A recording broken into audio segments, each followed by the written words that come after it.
Good evening, everyone. As it has been virtually every night since February, our lead story tonight is the coronavirus outbreak. The headlines only grow more worrisome. Today, the World Health Organization officially calling it a pandemic. Literally, the whole world is talking about this outbreak. None of us is unaffected by its impact.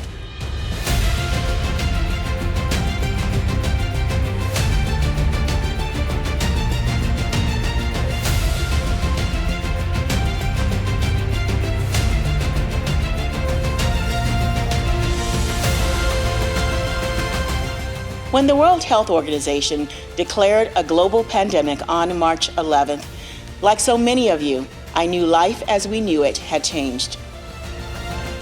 Hi, I'm Mo Ali. I'm here at one of the screening clinics that we have for COVID patients. And the reason why I'm here is quite simple. As we've hit society's greatest point of need, I am here to serve the people. And I suppose the ups and downs for me, if I talk about a high, which was, I managed to squeeze in some time to speak to some colleagues at Merck, and that was nice to get a thank you from them. But also just to highlight the work that they're doing and to reconnect, realizing I have a life outside of this. And I suppose the not low but reflective moment is having colleagues of mine who have personal tragedies and things that they're going through and taking the time out to sit with them. Dr. Chow, as our agency director, stepped in on May 4th and immediately realized that there was a dire need in Orange County to figure out how to get capacity. So he set up a network of testing in Orange County to allow all of our constituents and the people that work and live in Orange County to have a place to test absolutely for free. For us, this is not about a commercial effort. This is about a humanitarian effort.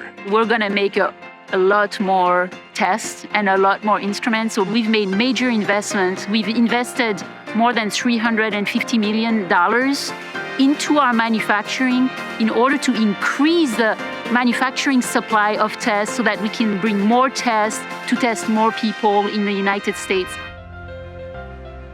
Hello, my name is Kirsten Benjamin. I'm a Vice President of R&D at Amyris. Some people say nature is the best chemist, but we like to say biology is the best chemist. At Amyris, we develop technologies that enable the manufacturing of chemicals and materials in new and better ways. Our hand sanitizer was formulated for the entire family with their health and safety in mind.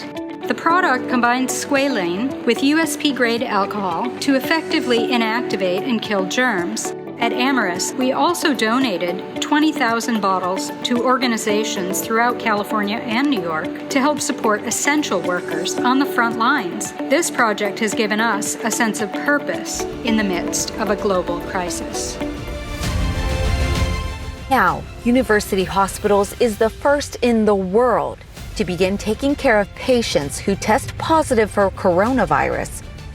You know, many people fighting the virus at home are doing that alone, and if they lose that battle, there's a chance that no one will know.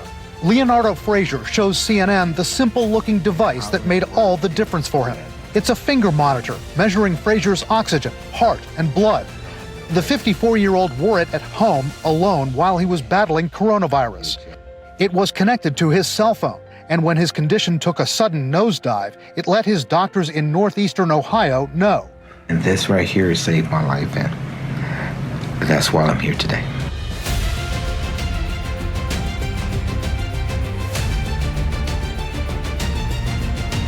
We talk in terms of abundance here in the state of California. It's a treasure trove of talent, human capital, birthplace of biotech and life sciences. We say all the time, more scientists, more researchers, more engineers, more Nobel laureates. We announced a number of them, highlighted them a few weeks ago.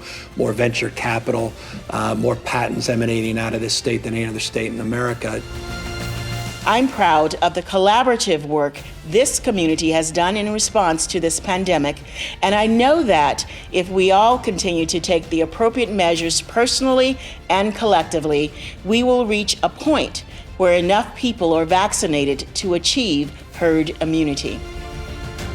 So the next step for Orange County is truly paying attention to the equity issue in health and social determinant of health. I think that this is an opportunity for us to truly collectively come together as a private, public, academic community to pay attention to the population health and really go in and help people raise awareness on all of this chronic health condition.